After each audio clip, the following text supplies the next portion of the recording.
I want to talk, Rich, a little bit about Brian Flores and the situation in, Miami right now. Things aren't good down there. Would you just be able to give us your opinion on that entire story and what you think could come of it? I mean, do you think that this could change things for the NFL moving forward, this lawsuit? Really a bizarre turn of events. When you look at Brian Flores' run in Miami, Matt, first of all, he goes 10-6 in his first season. This year, they come out of the gates to win the first game. Then they lose 7 in a row. And never before in the history of the NFL has a team gone from losing 7 games to winning 7 straight games. I mean, it was an amazing turnaround. I think it speaks volumes about how the players felt about Brian Flores and that staff. Even in the losses, this team played hard. They were disciplined. They lost a lot of close games. You could just see this was a team that was getting better as the season wore on. And then amazingly, after the season, he gets fired. There's talk about he not getting along with the general manager, some communication issues. Regardless, Brian Flores' name was mentioned in a number of head coaching openings. He interviewed with a number of different places, including New Orleans and Houston, to name a few. And you just thought that Brian Flores was going to catch on quickly. The problem we have in the NFL is we only have one minority coach right now. It's Mike Tomlin in Pittsburgh. And, you look at these qualified coaches, whether they're assistants, whether they're coordinators, whether they're special teams coordinators, these guys deserve opportunities.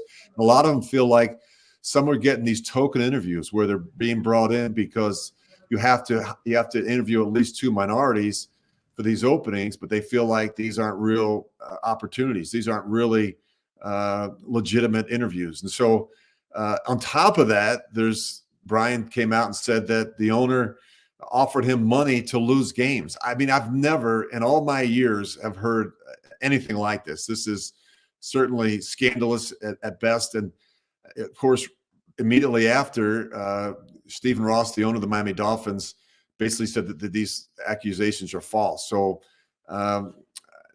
there's going to be hearings. There's going to be hearings on Capitol Hill.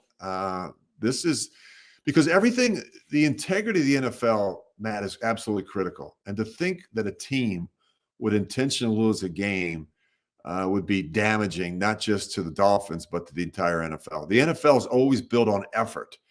Players, regardless of situations, regardless of injuries, regardless of circumstances, you play hard. You fight to try and win football games. Fans pay money to go watch these games. And they've got a big fan base down there in South Florida. This would be devastating if these accusations are in fact found out to be true.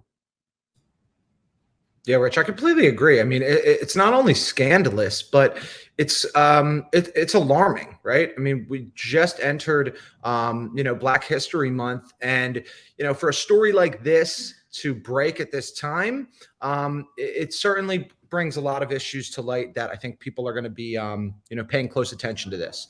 All right, Rich, thanks so much for being with us. We always appreciate having you here. This is Matt Alba for the Park Sportsbook app, and we have some really exciting things coming. So stay tuned, Pennsylvania and New Jersey.